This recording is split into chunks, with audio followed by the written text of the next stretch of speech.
Effect of an minor agreement. अब आते हैं माइनर से एग्रीमेंट करते समय हमें क्या क्या बातें ध्यान रखनी चाहिए।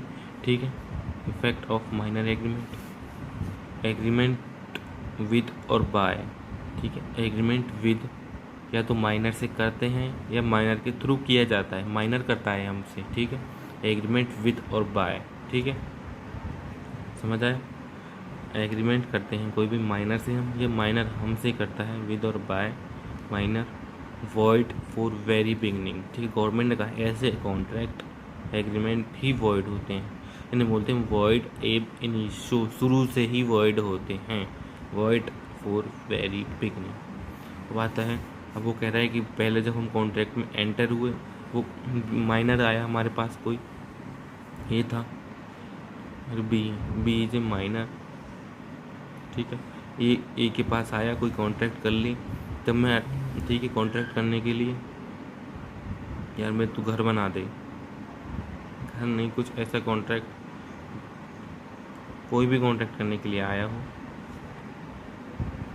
ठीक है, मान लीजिए घर ही बना दे, हाउस ही बना दे यार तू मेरा। ठीक है, ऐसे कहता है मेरा हाउस बना दे, ये मिस्त्री है। ठीक है, माइनर कॉन्ट्रैक्ट करने के लिए आया, जब मैं 18 साल का हो जाऊंगा तब मैं कॉन्ट्रैक्ट को वेरीफाई कर दूंगा या रेक्टिफाई कर दूंगा। अब हम कॉन्ट्रैक्ट कर लेते हैं 3 साल का, अभी ये 17 का ही है, 1 साल बाद मैं इसे रेक्टिफाई कर दूंगा। ठीक है, तो no rectification attaining the majority, major की कोई रेक्टिफिकेशन नहीं होती। ऐसे ही कॉन्ट्रैक्ट अगर हम माइनर करते हैं, माइनर हमारे साथ कहता है कि मैं 18 साल का हो जाऊंगा, मैं दोबारा एग्रीमेंट कर लेंगे, अब तू कॉन्ट्रैक्ट कर ले, तो ऐसे कॉन्ट्रैक्ट एग्रीमेंट भी क्या माने जाएंगे हमारे, वॉइड माने जाएंगे। ठीक है, क्योंकि major minor content is minor can not be rectified. ठीक है, माइनर जब माइनर है वो तो रेक्टिफाई कर नहीं सकता, कॉन्ट्रैक्ट ही नहीं कर सकता, तो रेक्टिफाई कैसे करेगा। अब वो कह रहा है कि मेजर हो जाऊंगा जब रेक्टिफाई कर दूंगा, तो मेजर की कोई रेक्टिफिकेशन होती ही नहीं है। ठीक है, no rectification attaining the majority, major की कोई रेक्टिफिकेशन ही नहीं होती। हाउएवर मेजर की कोई रेक्टिफिकेशन नहीं होती। ठीक है, जब भी हम कोई कॉन्ट्रैक्ट करते हैं ये हम उससे पलट नहीं सकते। ठीक है, हमने ये पढ़ा नहीं, वो नहीं पढ़ा। ठीक है, ये था इफेक्ट ऑफ माइनर, ये पहला पार्ट था। ठीक है, दूसरा पार्ट इस पे आ जाते हैं, इफेक्ट ऑफ माइनर।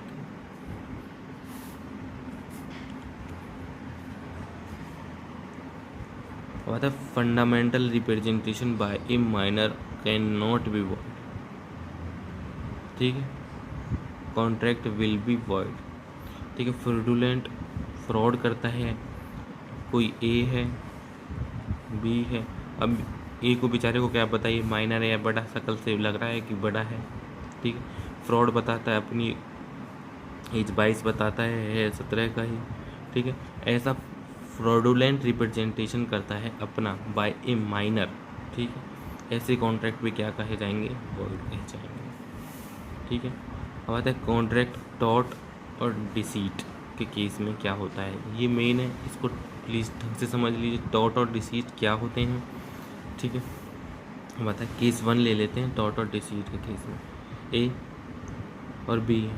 ठीक है, B is a minor, minor is minor है, B and C is A, ये मेजर है, सी। 3 है हमारे, ए बी और सी। ठीक है, बी और सी मिलके एक एक घर के गिलास तोड़ देते हैं, मतलब शीशे की घर की खिड़कियाँ तोड़ देते हैं। ठीक, सिविल वॉर करते हैं, गलत करते हैं कुछ। सिविल वॉर समझ आया, सिविल रॉन्ग का मतलब है कुछ गलत करते हैं, इसके घर की शीशे मेजर है, इनके घर की शीशा तोड़ देते हैं।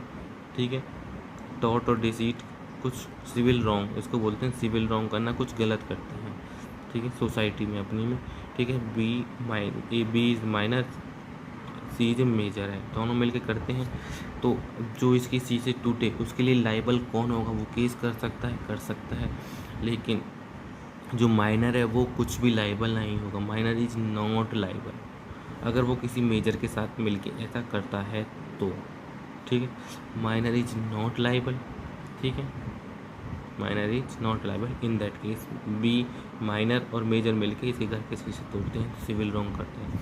सेकंड केस इसी में आ जाते हैं, minor is independent, A B J minor है, एक कार है ये, ठीक है, इंडिपेंडेंट। अब बी के साथ पहले सी था, अब इंडिपेंडेंट है बी, ठीक है।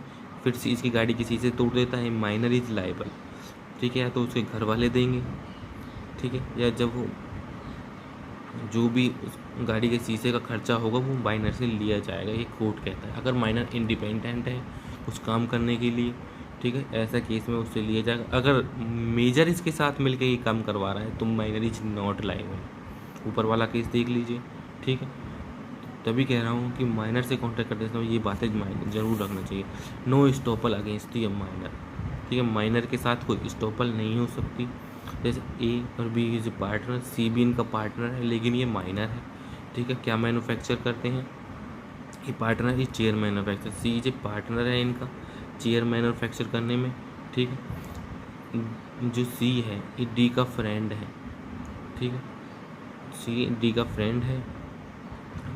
इन दोनों का चेयर मैन्युफैक्चर, डी कहता है कि सी आर अपनी एक चेयर ही दबा दें, लेकिन ये तीनों मिलके इसको डिफेक्टेड चेयर दे देते हैं, बेकार चेयर दे देते हैं, टूटी हुई दे देते हैं, ठीक है। अब भाई नॉट केसेस, अब सी डी तो केस करेगा इन तीनों पे, लेकिन estoppel in that case not liable by the minor, ठीक है। इसमें भी माइनर लायबल नहीं होगा। इन दोनों को पता है कि माइनर के साथ कोई कॉन्ट्रैक्ट नहीं बन सकता, तो इन दोनों यही केस बनता है कि not liable by the minor estoppel, ठीक है। और एजेंट, और इसी केस में इनका एजेंट भी है ये माइनर, तब भी माइनर इज नॉट लायबल, ठीक है। A B is partner, C is agent of minor, इसको बेच देता है डिफेक्टिव चेयर के लिए, सी इज नॉट लायबल, ठीक है। No estoppel against the minor. अब आता है representation of property, restoration of property. Restoration का प्रॉपर्टी का मतलब, मान लीजिए ए है हमारा, बताऊंगा मैं नेक्स्ट वीडियो में, इसमें थोड़ा सा बस हिंट दे रहा हूँ। ए है, ए ने कोई कार ले ली, ठीक है, माइनर है हमारा, ठीक है, लोन पे ले ली। अब वो किस्त नहीं भर रहा, ठीक है, किस्त नहीं भर रहा, तो उससे क्या, उसकी गाड़ी वापस ले ली जाएगी या नहीं ली जाएगी, इसके कुछ रूल हैं, कैसे ली जाएगी, कितनी ली जाएगी। या तो मान ली पैसे हो सकते हैं, अब तो मैंने गाड़ी के बोल दी कितनी ली जाएगी, खाने की चीज़ हो सकती है, पैसे हो सकते हैं, ठीक है, फ़ोन हो सकता है, कुछ भी हो सकता है। कार का मैंने एग्जांपल लिया, कैसे लिए जाएंगे। रेस्टोरेशन का मतलब वापसी लेना ना, जैसे आपने देखा होगा कि लोन वाले अपनी प्रॉपर्टी वापस ले जाते हैं, मतलब अपनी कार वापस ले जाते हैं अगर हम उसकी किस्त जमा नहीं करते, ठीक है। Thank you for watching. Cheese restoration of property में बताऊंगा अगेंस्ट द माइनर क्या होती है, ठीक है। ये समझ आया आपको कि